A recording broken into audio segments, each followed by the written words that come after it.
Welcome to the Monkey Mind Podcast, your number one platform for athletes and mental health. Hosted by myself, Danny Perez. This is episode 72 featuring Zack Mourad. Zack is an old teammate and good buddy of mine who played for the University of New Hampshire men's club hockey team and is now a mortgage loan originator with Total Mortgage Services. But before we get into today's episode, we have a quick word from our sponsor. This podcast is proudly brought to you by Daily Dose CBD Inc. Daily Dose CBD Inc. creates full-spectrum CBD products ranging from tinctures, balms, and dog treats. Research has shown that CBD has successful results in aiding in the following areas: anti-inflammation, anxiety, PTSD, help with breaking addiction, neuroprotection, epilepsy, arthritis, chronic pain, and sleeping disorders. Daily Dose makes an extremely safe and effective product that we know you will love, enjoy, and benefit from. Daily Dose has given Monkey Mind listeners 15% off all their orders. Head over to dailydosecbdinc.com and use promo code MonkeyMind15 for 15% off your purchases. That's promo code MonkeyMind15 for 15% off all your orders at dailydosecbdinc.com. So obviously we had a pretty candid conversation like off the record, so I hope we can keep that going. We don't get stage fright, but yeah, I got my good buddy on, Zack Mourad, today. Welcome, man. Introduce yourself, tell everybody who you are and just your journey through hockey and kind of like your little background about yourself.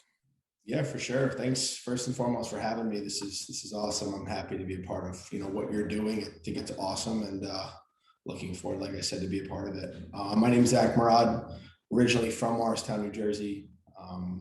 Played hockey basically my whole life, had a little bit of a later start, started at around 9 years old and, played basically up until college. Got to play for high school in Morristown, and then that's kind of where we met. We played, I think it was my senior year. We were playing for Devils Youth. Yeah. And that's kind of where we linked up, and I got to play club hockey at UNH, and from there it just kind of blossomed into what I'm doing now. Ended up I live in New Hampshire now. Funny how everything kind of led back here, but ultimately I'm just extremely fortunate to be in the position that I'm in. And excited to share my story. Yeah, no, we actually have a lot of New England listeners and people who follow. So if you want to just tell everybody what you're doing now, and if anyone's looking for a home or finance, drop that in there. Yeah, the quick plug.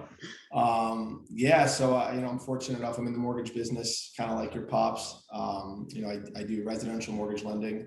I've been doing it for about 6 years now. So anybody in New England looking to purchase or refinance, let me know. I'd be happy to take care of you. Unreal. Yeah, man. So obviously platform for athletes and mental health. So if you kind of just, I'll let you lead the way and talk about your story and kind of some of the things that you've dealt with. And obviously, you're in a good place now. And we've talked obviously beforehand and how you learned a lot from it. So kind of just talk about, your journey through that whole process. Yeah, for sure. So, basically I never really even knew what anxiety was.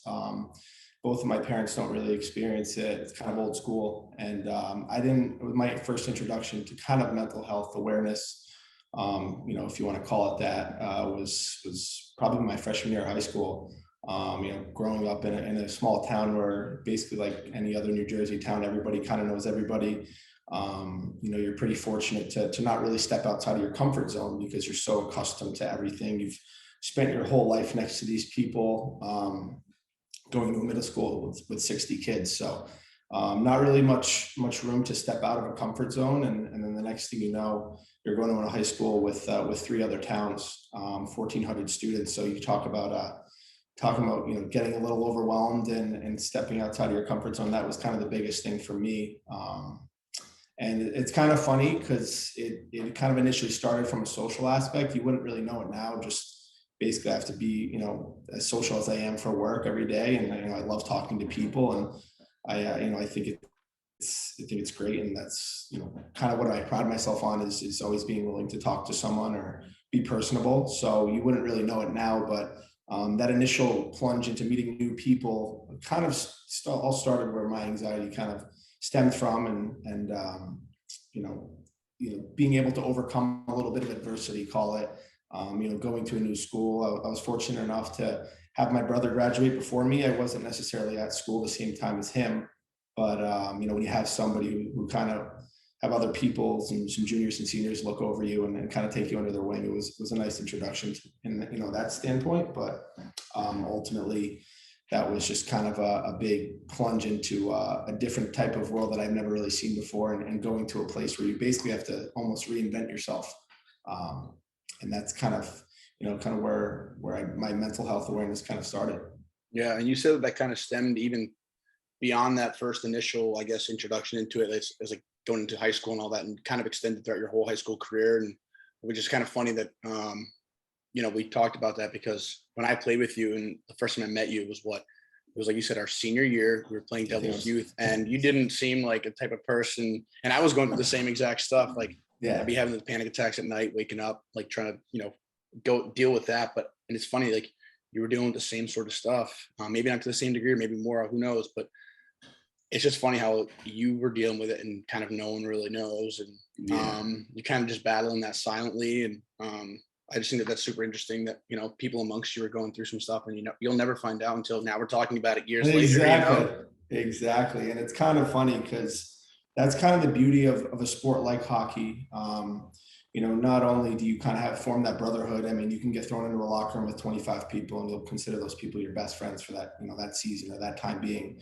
But then ultimately, when you step on that ice, I mean, nothing really matters. Any worries you have in the past, and that doesn't necessarily mean that for everybody, but I know for me specifically, anytime I was able to play hockey, you leave your phone in the locker room, you play hockey for an hour, hour and a half, 2 hours, and nothing else really matters. So that was kind of my vice at that point, just to kind of get away from anything I was dealing with, personally or mentally. And I think that's kind of helped me, get through some tough times growing up.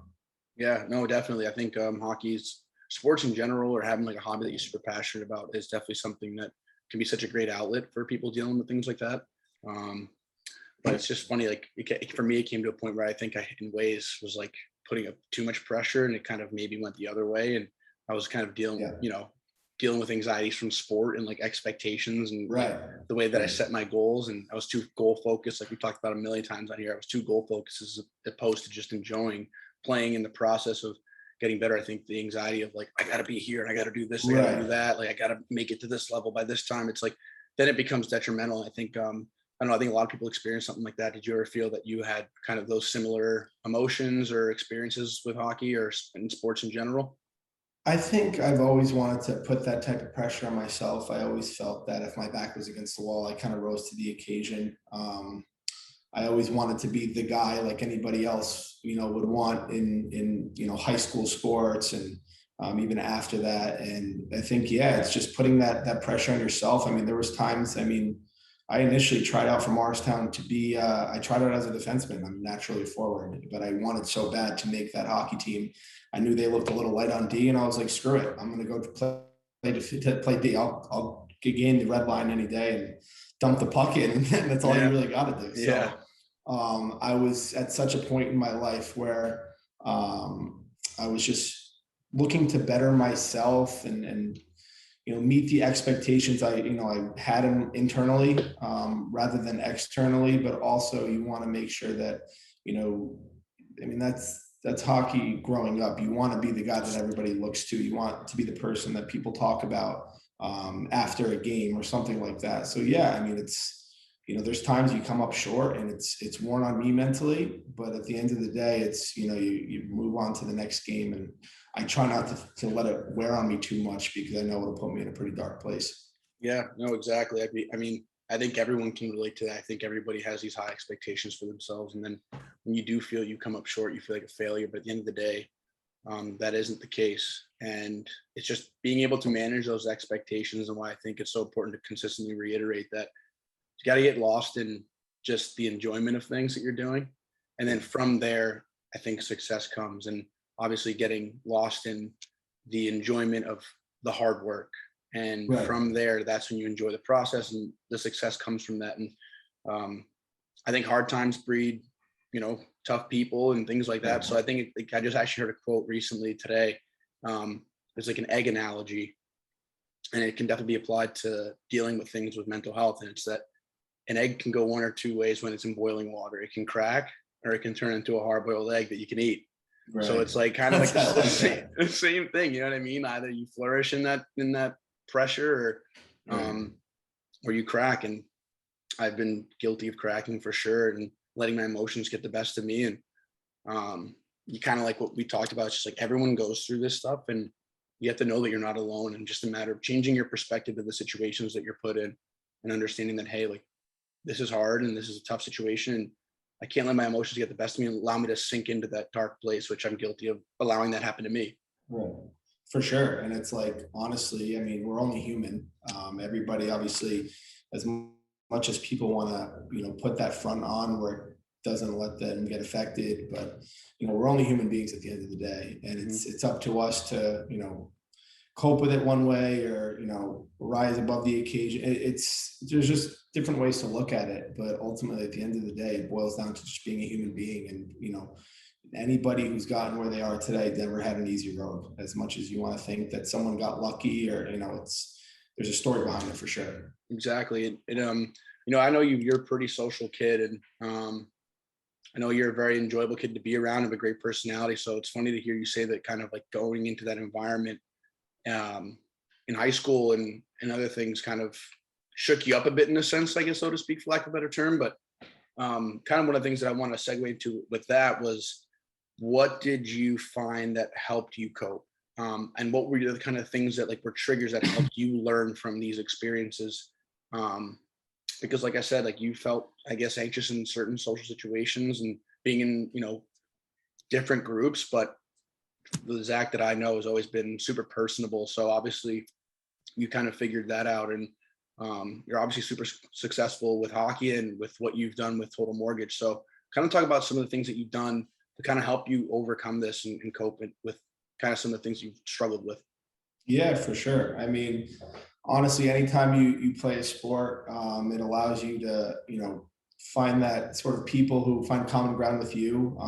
High school, when I first got there, seemed so big and so overwhelming. So you're finding, 25 people that you can kind of, enjoy and share the same interests with. The more you spend time together with people, you're put in a homeroom class with people who share the same letter last name as you. It's little things that I was like, it kind of reminded me of growing up and stepping into a kindergarten class, or first, second, third grade. It's kind of like you just figure it out. Mhm. You just kind of get those, signs of being familiar with these feelings, and, being a human being, and just talking to people and introducing yourself. And I think part of it was, I'm not going to let my, you hear so many great things about high school. I just witnessed my brother graduate, and I hear about how much he loved it and raved about it. And I was like, I'm not going to let, my fear of being a little bit more social than I am accustomed to, or, outside of my comfort zone, I'm not going to let that interfere with, what's to come, and, enjoying these times in my life. And I think hockey was a good way to do that. At Morristown, I was fortunate enough to play hockey on that varsity team. And between football and hockey, those are the two biggest sports there. So you get a pretty quick introduction to meeting a lot of people, and a lot of people knowing who you are, because we used to get a lot of fans there. So I was fortunate enough to be blessed with that experience, and that kind of helped me find seamless a seamless introduction to being more comfortable in my own skin at a different setting. Yeah, I like that. You pretty much allowed yourself to, get comfortable being uncomfortable, which is a common thing that we hear, because, you understood that there's opportunity to flourish beyond that threshold. And I think that you embraced it and ran with it, and it allowed you to, find comfort in that. And now, correct me if I'm wrong, but you obviously, I'm sure, don't have many difficult situations like that where you're like, I'm a little anxious going into this, or I'm a little Yeah, weary. You know what I mean? And it's like exactly. that's such an important thing, is just being able to kind of get out of that comfort zone, because there is so much great behind that. For sure, absolutely. And just kind of putting yourself through something, you're not accustomed to it.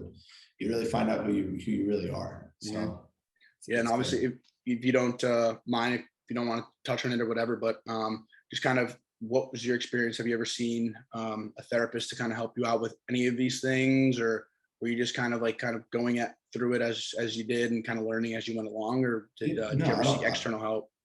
I don't mind at all. Yeah, no, I never experienced going to a therapist. I kind of looked at attacked things head on. I had a older brother who looked after me, who I was able to kind of it was more kind of like a shoulder to lean on.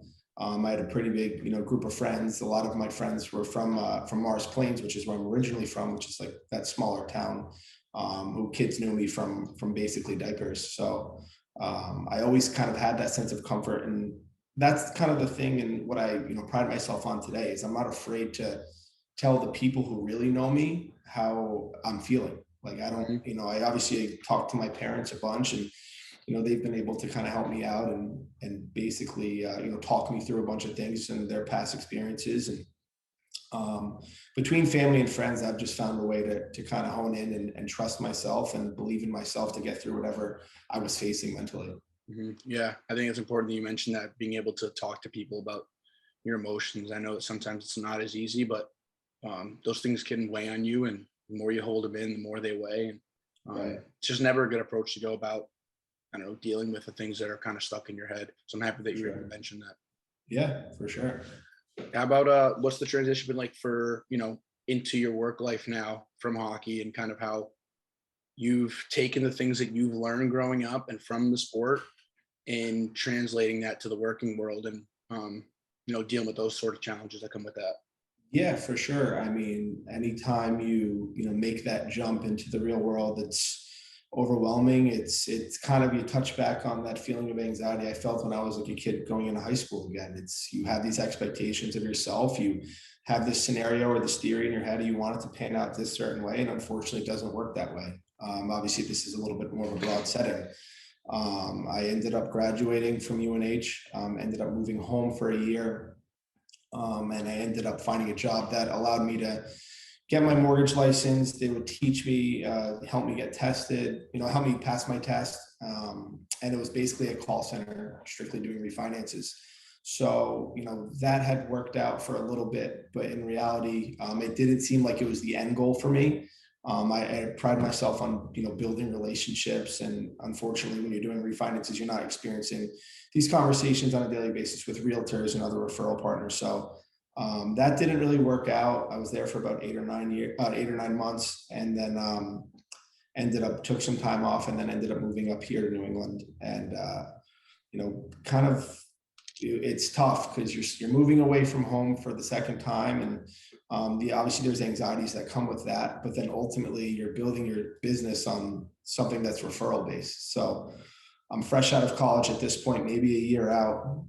I don't really know a lot of people other than the people I went to college with. So these are kids that they're supposed to be my clientele, people that I can relate to, but these people aren't buying homes right now.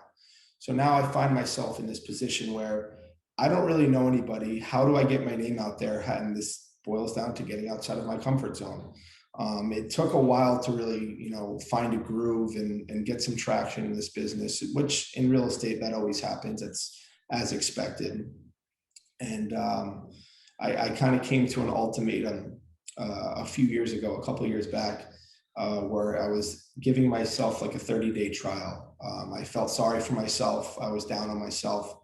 I was, excuse me, I was really unhappy with where I was in my career path. And it wasn't that I didn't like the job. It's I didn't like, it kind of ties back into the expectations you have for yourself, and you want to exceed those. You want to hit the goals that you've set for yourself. So I ended up giving myself that 30-day trial, looked myself in the mirror and said, hey, you're going to give yourself 30 days. If it doesn't work out, you better walk out with your head held high and give it everything you got.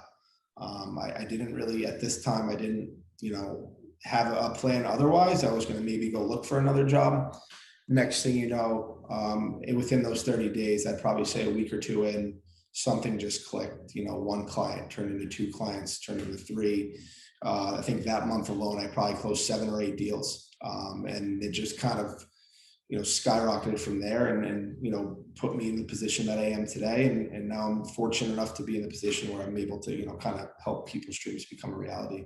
Yeah, man, that's unreal. I think a lot of people can resonate with that, when you're kind of just stuck in that rut, and it's always like kind of right after Yeah, college, and you think you kind of have things figured out. You think you're going to go in this certain direction, and then you're just like, God, I'm not really doing what I want to be doing. Or like, maybe this isn't for me. And you're like, maybe this is, you start comparing, and like, this guy's super yeah, successful. Or, you know what I mean? Like, I've been there. A lot sure. of people have been there too. And um, yeah, that gut check time where you have to kind of realize, like, okay, what am I going to do here? And I don't know if a lot of people are, I'm sure it takes a lot of dirty work to do that and say, hey, Yeah, like I got to look internally here and kind of, you know, give a hard look in the mirror and like kind of understand that, hey, this isn't going to be easy. It's going to be hard, but I got to give myself an ultimatum. Like you said, I mean, for the longest time, yeah, I've been stuck in ruts where I just allow myself to keep getting lower and lower and lower. But I think that's unreal. And it's powerful when you say that, like, hey, like I have to figure this out and it's only going yeah, to be me. It's only me that's going to right, figure it out. No one else is going to solve these problems. And, um, I'm happy that you mentioned that. I'm happy that you obviously were able to kind of get things going. And, but yeah, I'm sure, that's never easy to be able to do that and kind of take that personal responsibility for, changing the path of your life and getting yourself out of that space that you were in. for sure, man. I think it was honestly, looking back, it's different when you're on the other side of it, but it's kind of life changing. It was one of those moments that either made me or broke me, and I'm fortunate that I was in this position where I had to kind of give myself a gut check and look myself in the mirror and really dig deep to where you have to find a way. And it's like I said, if there was a point after those 30 days where it didn't work out and there's a different path that's meant for me, then I would have washed my hands with it and say, you know what, Hmm. I gave it a shot. Yep. But I am a firm believer in this is what was meant for me and this is what I'm supposed to be doing. Yeah, no, I love that. You can't wallow in it. And like you said, like you were willing to, wash your hands with it and move on. And Right. it's never easy to like I've said and like you said, look in the mirror and say, hey, I got to figure this out. And it's never easy to be like, hey, this didn't work flat out. Like Right. not fail, it just didn't work. And it's all Right. about the perspective on it. I think your perspective sheds a lot of light on, hey, like, this is the way it's got to be done. And I think that's powerful. So, I mean, um, God, one thing I wanted to say. So, okay, so yeah, so from what you've learned from your experiences, what are some things that you would tell the next person or a younger Zack Mourad for, just like pieces of advice or like takeaways, like, hey, you know, as far and it can be anything. It can be like just things that you've learned now that could help the kind of the next wave of people kind of going through the same things that you've gone through. Just some things that you've picked up along the way. Yeah, I mean, I think the big thing, and it's kind of a cliche saying, but it's in reality, it's trust the process. I mean, it's something that I've incorporated into my everyday life. Today, I deal with clients on a daily basis, and believe me, in this real estate market, it's been nothing but gut wrenching and a lot of tears shed for a lot of clients out there, and because of missing out on properties that they felt that was their forever home or their dream home or their starter home. And every time I talk to one of them or they miss out on an opportunity of getting an offer accepted, I say you have to trust the process and that everything happens for a reason.